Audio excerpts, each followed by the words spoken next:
Good evening. Last class में कुछ question discuss किया था हमने, जो कि ट्राई करना था। क्वेश्चन क्या था कि कुछ कैरेक्टर्स दिए हुए हैं और आपको कुछ कंस्ट्रेंट भी दिया था, मेरे को याद थी, और काउंट करना था नंबर ऑफ वर्ड्स कितने बन सकते हैं। तो किसी ने ट्राई किया था ये क्वेश्चन?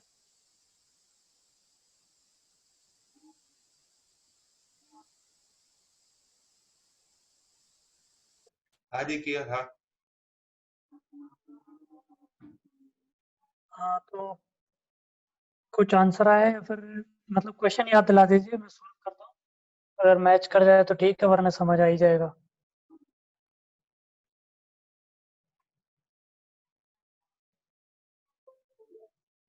ओके, तो उसके अंदर कुछ ऐसा था कि ए और बी स्टार्टिंग में होने चाहिए, और वर्ड का साइज कुछ दिया नहीं था, तो मतलब हम एज्यूम करेंगे 6 के 6 अल्फ़ाबेट यूज़ होंगे। अगर स्टार्टिंग में ए है तो आपके पास जगह कितनी बचती है? 5। स्टार्टिंग में बी है तो 5 जगह बचती हैं। इसके अलावा और कोई कंडीशन तो है नहीं, तो आपके पास प्लेसेस कितनी है? 5। और आपको वर्ड कितने अल्फ़ाबेट्स कितने बचते हैं? वो भी 5। ए के अलावा ये 5 अल्फ़ाबेट्स बचते हैं। तो क्या तरीका है? आपको सेलेक्ट करना है 5, 5 कैरेक्टर सेलेक्ट करने हैं। और कितने कैरेक्टर्स में से सेलेक्ट करने? 5 में से, तो 5C5। 5 कैरेक्टर्स में से 5 कैरेक्टर सेलेक्ट करने के कितने तरीके हो सकते हैं? एक, 5 स्टूडेंट है और मेरे को पाँचों स्टूडेंट सेलेक्ट करने हैं, तो एक ही तरीका है कि पाँचों आ जाओ। सेलेक्ट किया, और इनको सेलेक्ट करने के बाद क्या करेंगे? क्या 5 का अरेंजमेंट कितना है? 5 फैक्टोरियल। सेम कंडीशन बी के लिए भी रहेगी। बी और ए में कोई ज़्यादा डिफरेंस नहीं है। यहाँ पर पहले ए था और यहाँ पर ए की बी की जगह ए आ जाएगा। तो सेम कंडीशन यहाँ पर है 5C5, और अरेंज करने के लिए 5 फैक्टोरियल। टोटल टोटल आंसर कितना आ गया? 5 फैक्टोरियल 240, दोनों को सम करके। ठीक है,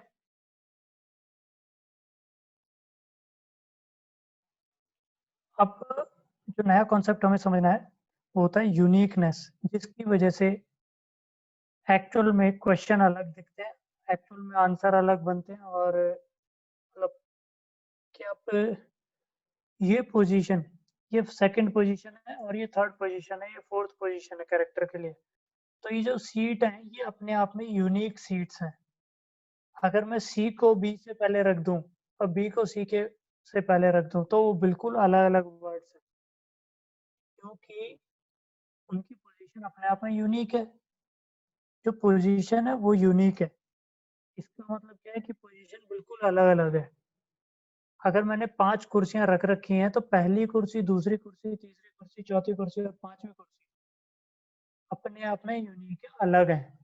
तो कोई दूसरी कुर्सी पे बैठा है और वो उसको उठा के मैं थर्ड कुर्सी पर बैठा दूं, तो पूरी तरह अपने आप में अलग अरेंजमेंट है। फॉर एग्जाम्पल, जो मैं कहना चाह रहा हूँ कि आपके पास 3 सीट्स हैं और आपके पास एक ही कैरेक्टर है। कैरेक्टर है ए। ए को बैठना है इन सीट में से कहाँ पर? किसी भी एक सीट पर बैठ सकते हैं। तो यहाँ पर एक अलग परमुटेशन है, यहाँ पर ए अलग यूनिक सिचुएशन है, और यहाँ पर ए अपने आप में यूनिक पैटर्न है, सिचुएशन है। तो ये तीनों अलग अलग है। तो इम्पोर्टेंट बात क्या है, आपको ये पहचानना कि ये यूनिक था या नहीं था। फॉर एग्जाम्पल, अगर मेरे पास 2 ए होते तो ये ए और ये ए अलग अलग थे, पर मैंने सेकंड वाला ए पहले लिख दिया और फर्स्ट वाला ए बाद में लिख दिया। ये पैटर्न और ये पैटर्न बिल्कुल सेम है। ठीक है, तो हो क्या रहा है यहाँ पर कि आपका अगर ए की जगह सबसे पहले बी होता, ए की जगह अगर यहाँ पर अभी तो ए ही रख,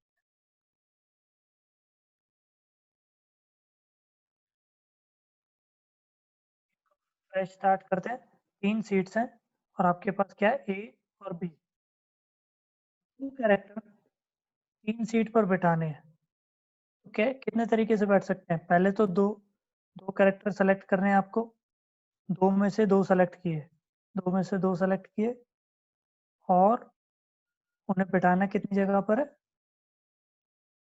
3 परम्यूटेशन, 3 फैक्टोरियल, ठीक है, 3 फैक्टोरियल हो गया। 2 में से 2 कैरेक्टर सेलेक्ट किए, उन्हें 3 जगह पर बिठाना है, तो 3 फैक्टोरियल आ गया आंसर। और कंडीशन में क्या था कि अब आपके पास बी नहीं है, बी की जगह ए ही है, इसका आंसर पहले 6 आता, इसका आंसर पहले 6 आता। अब ए और ए, इसकी वजह से क्या होता है कि जो जो ये पहले ए और बी था और ये सिचुएशन, ये दोनों बराबर रहेंगे। क्यों बराबर रहेंगी? क्योंकि मेरा बी यहाँ पर ए ही है, क्योंकि मेरे पास बी है ही नहीं, ये दिखाने के लिए कि जो ये मेरी सिचुएशन बनती, जो हमारे लिए पहले अलग अलग पैटर्न थे वो अब सेम है। तो हो क्या रहा है असल में, नंबर ऑफ पैटर्न्स हैं कितने गुना कम हो गए, कितने गुना कम हो गए आपके नंबर ऑफ पैटर्न्स? जितने भी आपके कॉमन कैरेक्टर्स हैं उन उनके फैक्टोरियल टाइम्स, जो अपने आप में वो पैटर्न क्रिएट कर रहे थे। पैटर्न क्रिएट कैसे करते हैं? 3 फैक्टोरियल 3 जगह बैठाना है, 4 फैक्टोरियल 4 जगह बैठाना है, ठीक है। पर यहाँ पर ये जो पैटर्न है, 2 कैरेक्टर बैठते थे 2 फैक्टोरियल के बेसिस पर ये दोनों अब सेम है। अगर ये सेम है तो मेरे इतने गुना फैक्टोरियल, इतने गुना पैटर्न्स कम हो गए। तो आंसर कैसे निकलेगा? मतलब जो सही आंसर होगा क्या होगा कि जो भी आपने पहले आंसर निकाला था उसको डिवाइड कर दोगे आप 2 फैक्टोरियल से।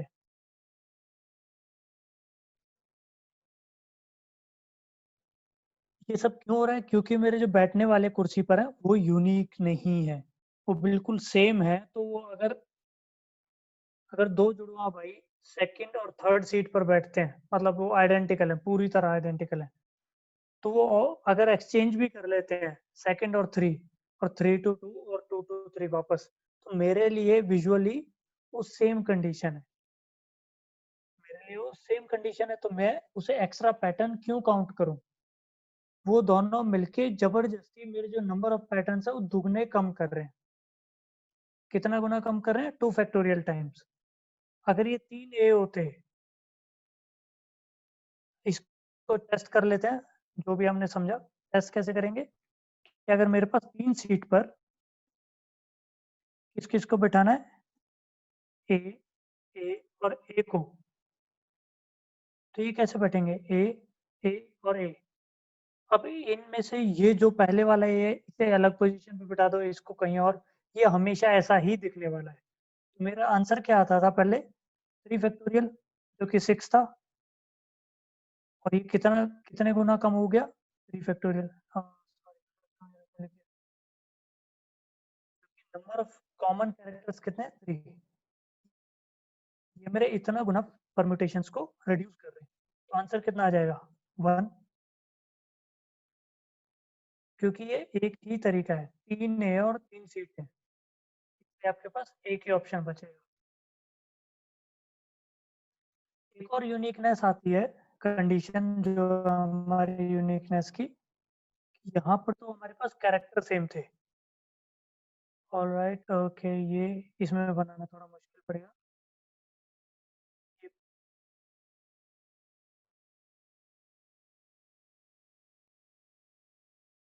अब मैं इन सीट्स को, 4 सीट हो गई मेरे पास, ठीक है। फर्क क्या हुआ दोनों चीजों, 2 कंडीशंस में मेरे लिए डिफरेंस क्या आया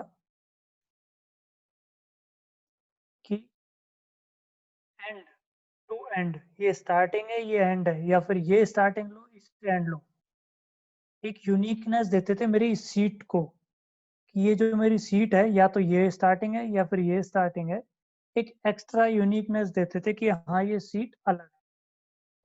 पर अगर मैं इसे गोलाकार रख दूं, अगर मैं क्या करूंगा कि इसे रिंग की फॉर्मेशन में रख देता हूँ, तो क्या होगा, मेरी स्टार्टिंग तो गायब हो गई।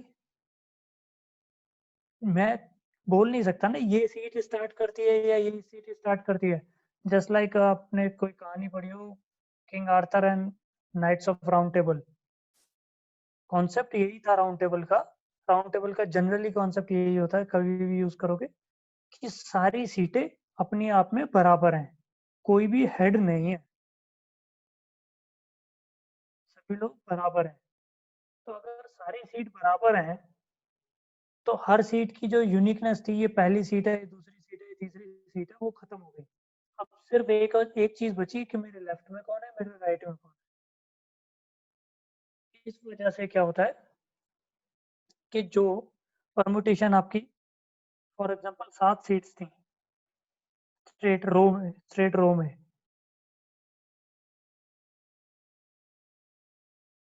रो फॉर्मेशन में, तो इसके परमुटेशन कितने आते हैं अगर 7 कैरेक्टर होते तो 7 से 7, और मल्टीप्लाई कितने से होता, 7 फैक्टोरियल, है ना।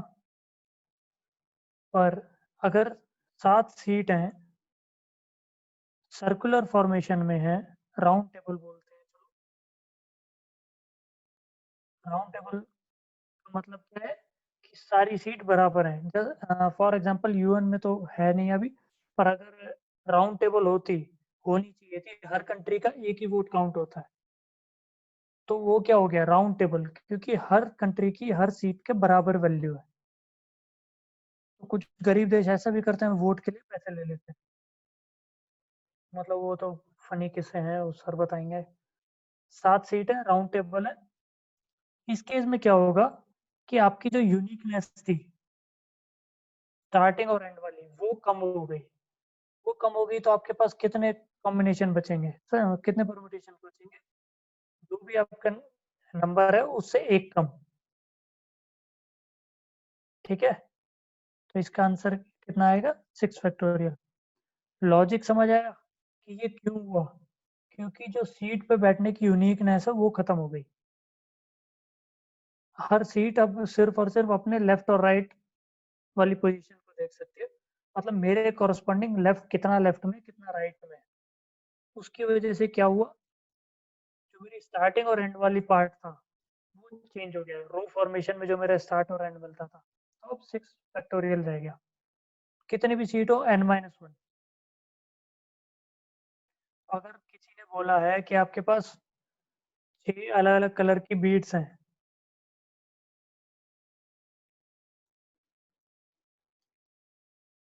ठीक है, और आपको क्या बनाना है, गार्लैंड, ठीक है, जो नेकलेस टाइप होता है। अब इन बीड्स को उसमें पिरो के एक गोल माला बनानी है।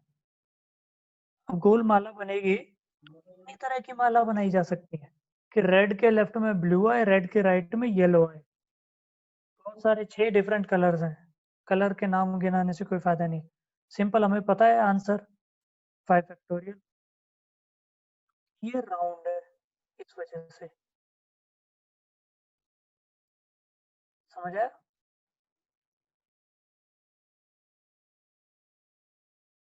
तो सर्कुलर फॉर्म में क्या होगा, राउंड टेबल के अंदर आपका जो स्टार्टिंग और एंड की यूनिकनेस थी वो खत्म हो गई। ऑलराइट, एक सेकेंड।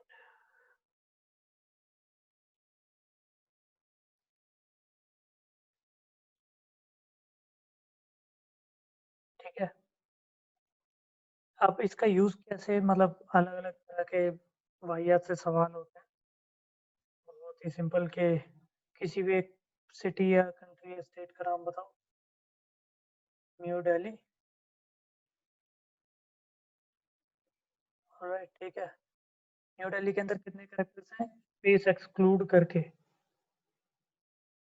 टोटल 8, 8 कैरेक्टर्स हैं। टोटल कैरेक्टर्स कितने हैं? 8। कॉमन कितने हैं? 8 2 टाइम आ रहा है और बस सिर्फ ई 2 टाइम आ रहा है। तो अगर मैं बोलता न्यू दिल्ली का यूज करके आप कितने वर्ड बना सकते हो? पहले हमारा आंसर होता था 8 फैक्टोरियल। अब हमारे पास प्रॉब्लम क्या है, क्योंकि ये ई कॉमन है तो ये जो मेरे पैटर्न्स हैं कितने गुना कम कर देगा? ये ई और ये ई अलग अलग है, मतलब सेम है। ये कोई अलग अलग नहीं है। कैपिटल होता है, ये वाला कैपिटल है और ये स्मॉल है। अगर इस तरह से ही यूज करना होता तो ये सही है, पर क्योंकि मेरे ई कॉमन है तो ये क्या करेगा, मेरे नंबर ऑफ पैटर्न्स को दुगना कम कर देगा। और अगर 3 होते, ठीक है, मेरे को स्पेलिंग नहीं आती, तो क्या होता? 3 ही हो गए 3 फैक्टोरियल, और यहाँ पर 9 भी हो जाना चाहिए था। अब ए हो गया और डी हो गया। और ठीक है, तो हमारे पास टोटल कैरेक्टर्स हो गए 10 और 3 फैक्टोरियल हमारा ई, और क्या एक्स्ट्रा आ गया? डी। डी कॉमन आ गया तो ये भी मल्टीप्लाई होगा साथ में 2 फैक्टोरियल। 11 हो गए 11। हाँ, 11 कैरेक्टर्स हैं। 5 6 11, तो हमारा पहले आंसर आना चाहिए था 11, पर ये आंसर खराब किसने कौन कौन कर रहा है? 3 ई और 2 डी मिलके इसे खराब कर देते हैं। इस वजह से इतने गुना में आंसर कम करना पड़ेगा। बहुत ही सिंपल। ये राउंड वाले तो जनरली अब पूछे नहीं जाते, पर ये बहुत ही ज़्यादा कॉमन है, तो एटलीस्ट इतना बेसिक तो हमें आना चाहिए। अब क्वेश्चन आ सकते हैं कि वर्ड की रैंक बतानी है। ये मतलब बहुत ही कॉमन टाइप के क्वेश्चंस डिस्कस कर रहा हूँ। मुश्किल क्वेश्चन मैं अभी जाने से पहले दूंगा। टू बी ट्रू, मतलब जितने भी मैंने स्टूडेंट्स पढ़ाए हैं, ये जो मैं क्वेश्चन डिस्कस करूंगा वो किसी से भी नहीं हुआ, और मतलब किसी से भी नहीं हुआ, चाहे कितनी बढ़िया स्टूडेंट हो, कितने खराब हो, कैसे भी कितना ही जोर लगा लें, 2 2 महीने बैठ के ट्राई कर लें, तो भी नहीं होगा। पर इतना आसान होगा कि आप यकीन नहीं करोगे, मतलब ये जो मेथड बताया मैंने इसी से सॉल्व हो जाएगा। पर हमें उसके लिए मतलब चक्षु, थोड़े नेत्र खोलने पड़ेंगे, समझना पड़ेगा कि इस तरह से भी सवालों को देखा जा सकता है। तो उससे पहले हमें वर्ड रैंकिंग को समझना पड़ेगा, सिंपल सा कि अ, एक सिटी ले लिया लिस्बन नाम से, ठीक है। अब इसकी वर्ड रैंकिंग क्या होती है? इसको सॉल्व करने का सबसे सिंपल तरीका क्या होता है कि सारे के सारे कैरेक्टर्स पहले अल्फाबेटिकली लिख लो। बी के बाद आई होगा, एल एन एस, ओ पहले आएगा, ठीक है। हमारे पास कितने कैरेक्टर्स हैं? 6। और आपको कौन सा वाला चाहिए? एल। एल स्टार्टिंग में चाहिए तो बी और आई वाले स्टार्टिंग में नहीं चाहिए। अगर मैं बी स्टार्टिंग में रख देता हूँ तो मेरे कितने कैरेक्टर वर्ड्स बन सकते हैं? 5 फैक्टोरियल, ठीक है। ऐसे ही आई के लिए भी 5 फैक्टोरियल, आई स्टार्टिंग में है तो ये हमें चाहिए नहीं थे, इसे हमने इग्नोर कर दिया। अब हमारे बारी आई एल की, एल हमें चाहिए। एल के बाद नेक्स्ट वर्ड सबसे पहले कौन सा है लिस्ट में? बी। अगर बी में यहाँ पे रखता तो कितने वर्ड आते? 4 फैक्टोरियल, हमें नहीं चाहिए। एल के बाद आई आ गया, हमें ये चाहिए तो हम इसे काउंट नहीं करेंगे, रहने देते हैं। एल के बाद आई के बाद बी के बाद फिर से 3 फैक्टोरियल, क्योंकि हमें बी नहीं चाहिए। और एन आएगा, एन भी नहीं चाहिए।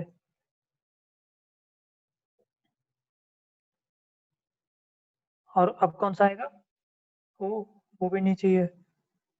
ऐसे आप काउंट करते जाओ, ये वाला चाहिए, ठीक है। ये 3 फैक्टोरियल क्यों लिख रहा हूँ? क्योंकि इसके बाद जगह खाली है, ये तो फिक्स होगी ना मेरी जगह। और ये 5 फैक्टोरियल क्यों लिखा? क्योंकि इसके बाद 5 जगह खाली है, तो 5 फैक्टोरियल वर्ड्स बन सकते हैं। इसके बाद 5 फैक्टोरियल वर्ड बन सकते हैं, इसके बाद 4 फैक्टोरियल वर्ड्स बन सकते हैं। अब सबसे पहले बी आएगा, फिर एन आएगा, ठीक है? तो हम एक ही वर्ड बचेगा। मेरे को ये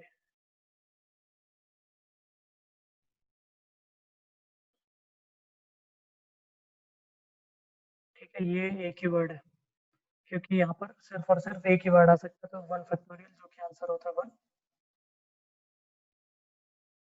और यहाँ पर वो आ गया, ये लास्ट वर्ड है, ये हमें चाहिए नहीं। तो इसकी रैंक क्या होगी? ये सारे काउंट कर लो, जो भी मतलब इतने सारे वर्ड इससे पहले आते हैं, तो रैंकिंग इस तरह से निकाली जाती है कि आपको काउंट करना ही पड़ेगा कि इससे पहले कितने कैरेक्टर्स आ रहे हैं, कितने नहीं आ रहे हैं। तो ये हो गए आपके 240, 24, 18 और 1 और 1, क्योंकि कितना हो गया? 2 6 4 20,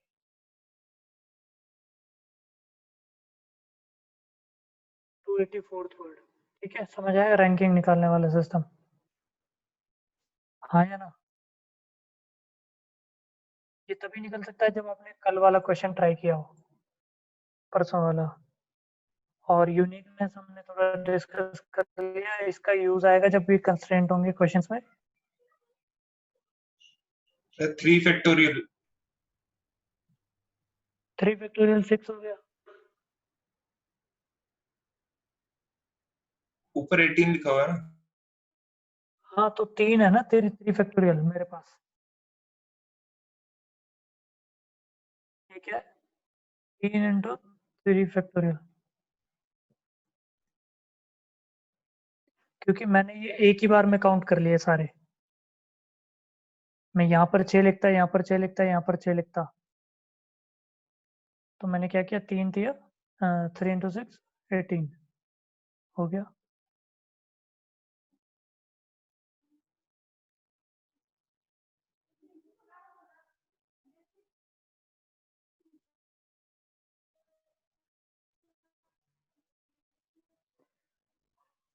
तो यूनिकनेस समझ आया कि जब भी यूनिक नहीं होगा तो वो क्या करेगा, आपके नंबर ऑफ परमिटेशंस को रिड्यूस कर देगा। जहाँ भी कोई चीज़ सेम आ जाती है, जहाँ पर चीज़ें कॉमन होती हैं, सेम होती हैं बिल्कुल, तो आपके नंबर ऑफ परम्यूटेशंस को रिड्यूस कर देती है। कितना गुना रिड्यूस करती है? जितने वो खुद परम्यूटेशन बना सकता था। कितने गुना कम करेगा? जितने वो खुद परम्यूटेशन बना सकता था। 3 कैरेक्टर मिलके कितने परम्यूटेशन बना सकते थे? 3 फैक्टोरियल। पर अब वो नहीं बना पा रहे हैं क्योंकि वो सेम है। 2 कैरेक्टर मिलके कितने परम्यूटेशन बना सकते थे? 2 फैक्टोरियल। पर अब वो नहीं बना पा रहे हैं क्योंकि वो सेम है।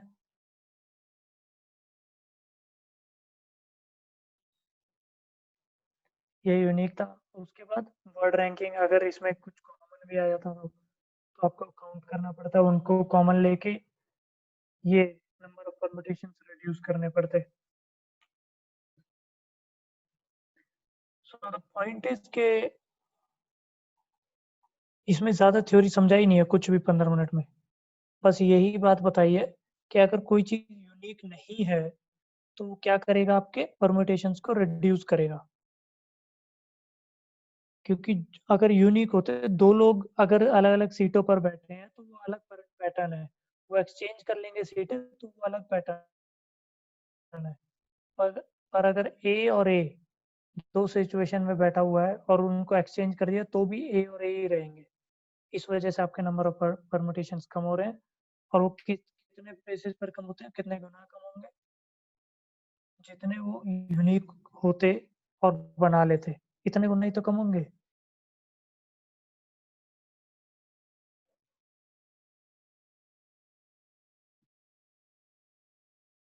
चलो ठीक है, इतना ही है। मैं ये नोट्स भेज देता हूँ और आपको करना क्या है, अपने अपने नाम की या फिर कुछ भी एक वर्ड की रैंक निकालनी है।